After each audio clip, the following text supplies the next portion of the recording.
he made a mistake, but at the end of the day, he's still a great dad. I mean, my dad's just a country boy. I mean, he still has a damn flip phone. So me as one of his sons and seeing all this stuff said about him on Twitter, I just wanted to step up. All that stuff that people say about him just takes away from what a great player he was. Shut the fuck up, Karl Malone Jr. I don't even know if you're Karl Malone Jr. I hope none of his sons have his name. Need I remind you, your father was 20 years old when he got a 13-year-old pregnant. The Utah Jazz knew about it. The NBA knew about it. All of his peers knew about it. You see, my parents' generation, we can throw that whole generation away.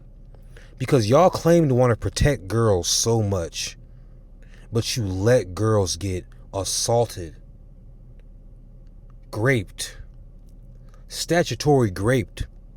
You guys allow it. It's like the culture wants it to happen all the time. You see, I don't too much rock with the NBA too much because they love terrible people. Karl Malone won the MVP one year. I don't give a damn how good this man was at basketball. He's a statutory rapist.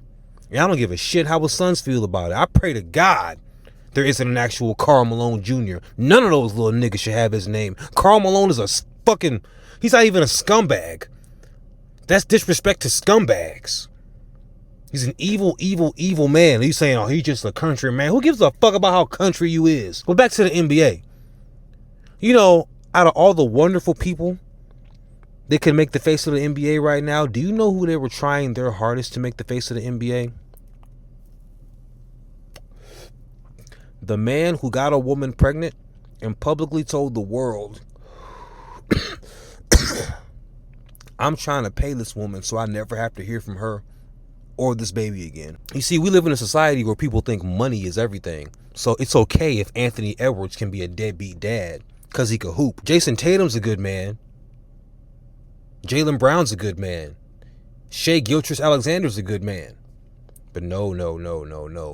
We want a bad man to be the face of the NBA. That's what we want. That's what we're about as a league. The NBA disgusts me half the time. Not to mention, the NBA is a men's basketball league, and you sorry motherfuckers brought Drew Afualo around to dap up all your players. A professional man-hater. A professional man-hater gets paid good money to hate men. I'm getting off topic. We talking about Karl Malone bitch ass and his bitch ass son excusing his rapist behavior.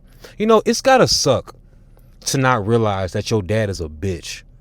You know, I grew up to realize that my stepdaddy was a bitch and he raised me since I was 8 years old. Now, mind you, it did take him knocking my teeth out with a gun, literally waking me up with a gun cocking in my face. And I had never so much as raised my voice at this nigga.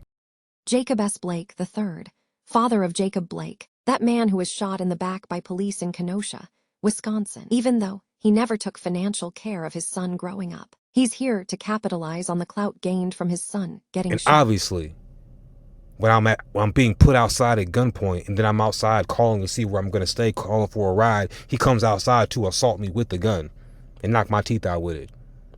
He's a bitch. But that being said, I grew up thinking a bitch-made nigga was the coolest nigga in the world for a long time because he dressed like a rapper and he was funny.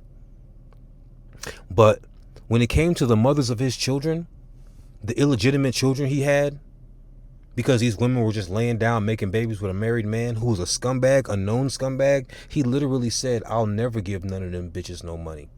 The reason I'm country, the reason we moved to North Carolina is because when I was 7, he got a job at a water treatment plant down there in Winston-Salem because he went to college in Winston-Salem State. And a month after we got down there, he quit his job because one of his BMs put him on child support.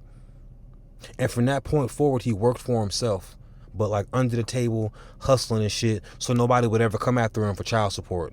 And none of those women ever put him in jail.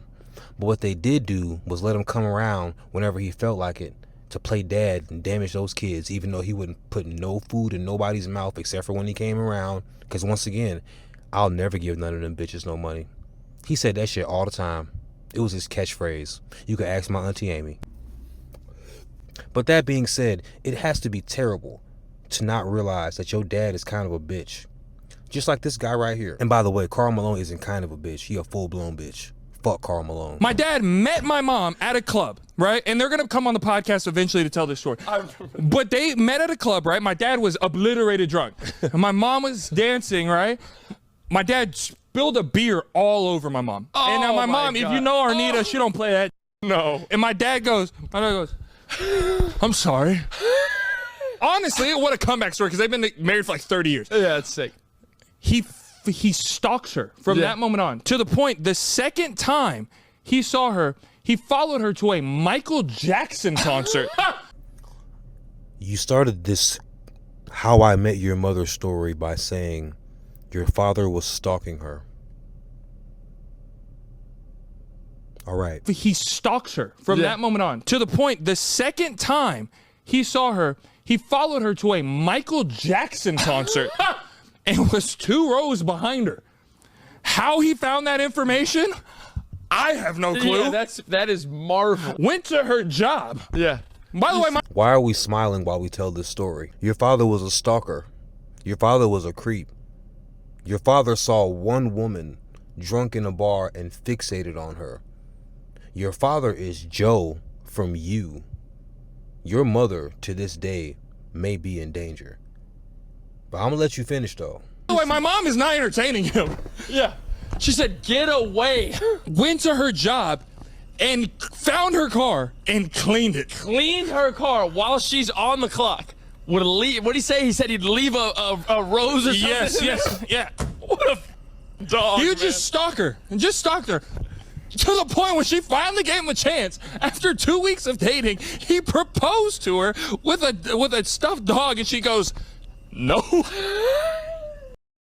This story got worse and worse the more you told it. Met her at a club, drunk, club girl, stalked her because you couldn't get this club girl out of your mind. Found out where she worked. We didn't have Instagram, no Facebook, no nothing. So you had to be like a private investigator and follow her. You followed her all over the place until you followed her to a Michael Jackson concert and you sat behind her and just stalked her. And then you followed her some more, probably followed her home and followed her because you had to figure out where she worked at. Followed her at her job, cleaned her car and put a rose on it. That wasn't sweet. And then you get her to go out with you and you propose. Your father's giving me gas. You propose after 2 weeks of knowing this woman. Your father must never had no coochie ever in his life. She must have smiled at him in the club before he spilled his shit. He's never had a woman smile at him. Or something. Your father's a psycho. Your father is a very, very pathetic man. And I mean that with all due disrespect. What in the fuck kind of story did you just tell us? And y'all told this shit like it was a victory story. Like, yeah, they ended up married, but Karl Malone Jr. and this nigga both have lame ass fathers. Karl Malone Jr. They're both terrible people. Actually, who stalks a woman? If you've ever stalked a woman, you're a terrible person. But a stalker is nowhere near as bad as somebody who's 20, sleeping with a 13-year-old and getting her pregnant. Half of us real niggas was raised by a nigga who just wasn't. Or he wasn't around. And it's a tough day as a man when you realize your father or the man that raised you is kind of a bitch. The man who raised me was a straight up bitch. You know what I'm saying? Because I never so much as raised my voice at that nigga, and he pulled a gun on me in my sleep. Nigga, what? And then my own father, all due disrespect, man. Like, you wasn't around my whole childhood. Then you came back around when I was an adult. And you made things kind of cool to ease your own guilt.